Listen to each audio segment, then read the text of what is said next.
Hi guys, welcome to Movement Monday for another week. Continuing with our videos on the squats, and today we're just going to go through a couple of kettlebell squat variations to start teaching you again how to start loading the squat. Once you feel comfortable with bodyweight squats, as I showed last week, the air squat, the wall squat, and even sort of the box squat or squatting to a particular item, then basically you can then start loading that movement once you feel comfortable in using it. Okay, now there's two variants in terms of times that you'll start using it. Obviously there's skill and strength, and there is sort of assistance and sort of what I call metabolic power, or that sort of high octane sort of metabolic conditioning that you do in sessions. If you train in CrossFit or train at other particular gyms, then you might find that you're doing them in that sort of environment. But the main differences being, when it's strength and skill, obviously it gives you a bit more time to think about it, gives you a bit more time to load it, and gives you a bit more time to actually do the movement properly. Whereas when you're in a conditioning session, normally what starts to happen is people then start losing that form and start actually, you know, the range starts slipping, or their back start rounding. So the main things really is when you're utilizing these, you know, make sure that you're using a level of squat that is acceptable for the skill level that you're at. So if you're not feeling too confident doing squats, then there's no point when it comes to doing a conditioning round, like if you're at a boot camp or in a circuits class or something like that. There's no point trying to do it with a heavy load or with a load that's going to test you if it means that your form is going to slip.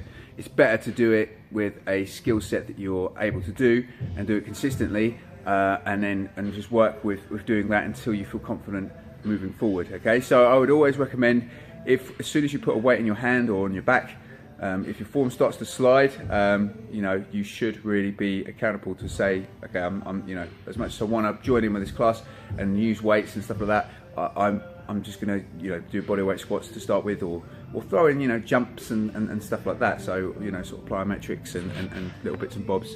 That will be a good idea to utilize at first, until you feel comfortable loading that movement in that circuit, in that class, or whatever you're doing it with. Okay, so that's just a little sort of you know, warning, should I say, to do that. I mean, that'll prevent a lot of injuries happening, that'll prevent a lot of strains and pains, and it really, as I say, it will get you squatting to the best of your ability every single time, rather than, you know, just turning up to classes or turning up to sessions and just winging it and just trying to do whatever squat variation you possibly can. You know, you're not going to get the benefits from the squat doing it in that way. Okay guys, so today we're going to just quickly go through a couple of kettlebell ones, okay, a couple of kettlebell squats that I think will be useful to start using in your strength program, or you know, just if you have a kettlebell at home or a weight at home, it's a good one to do. So I'll show you both the kettlebell and the dumbbell variations of that, and then once we've done that, obviously then next week will be the final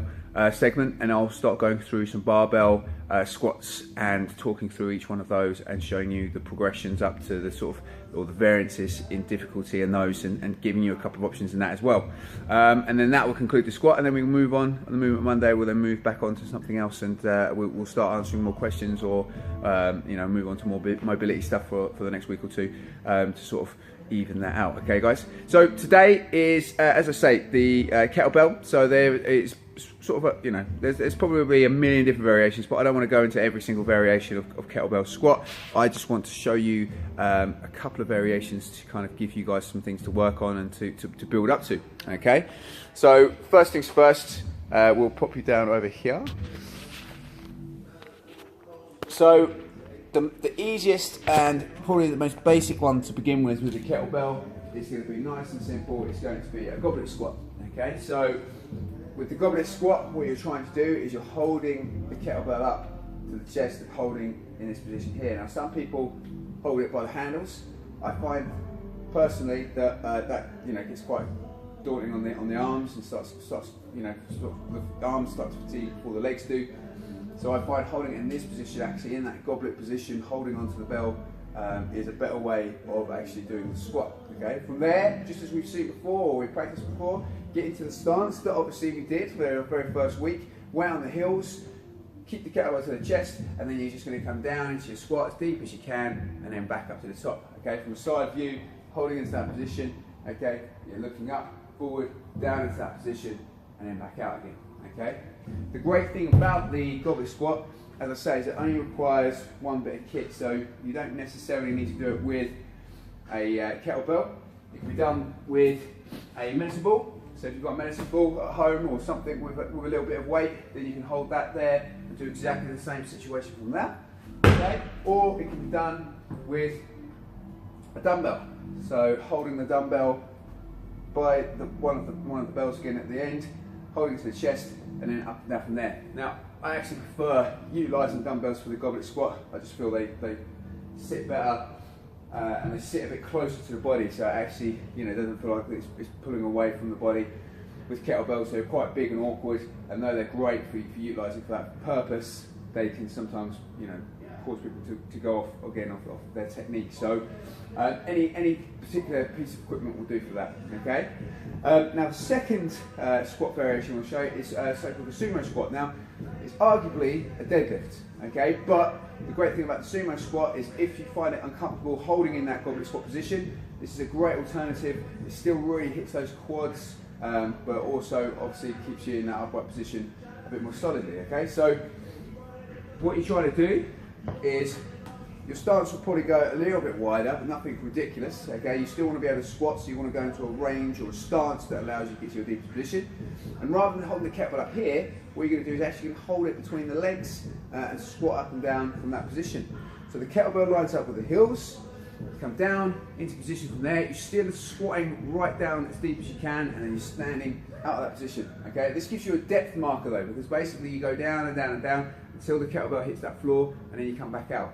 Okay, so automatically, rather than having to have something behind you, the kettlebell gives you that option to come down to that bottom position. Once again, from the side, hold that top position, control down, keep the chest up, weight on the heels, touch the floor, and then rock back out of that position. You see, I'm not bending forward to put the kettlebell to the floor. Okay, that's then a deadlift, that's then a hinge movement. Okay, what we're trying to do is we're trying to squat into that position. So you're sitting down into that position.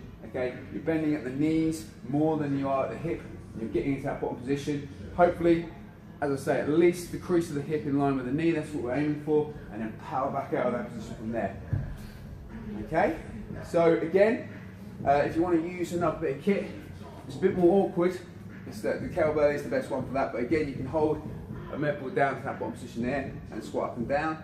Okay. Or again, if you're utilising a dumbbell, obviously hold it down between the leg, down to the floor, and then back out again. Okay. So again, any bit of kit can be used. Okay. So a couple of variations with single kettlebell. As I say, the goblet squat and the sumo squat, and those two movements, as I say, are very good to sort of bring into your workouts from there.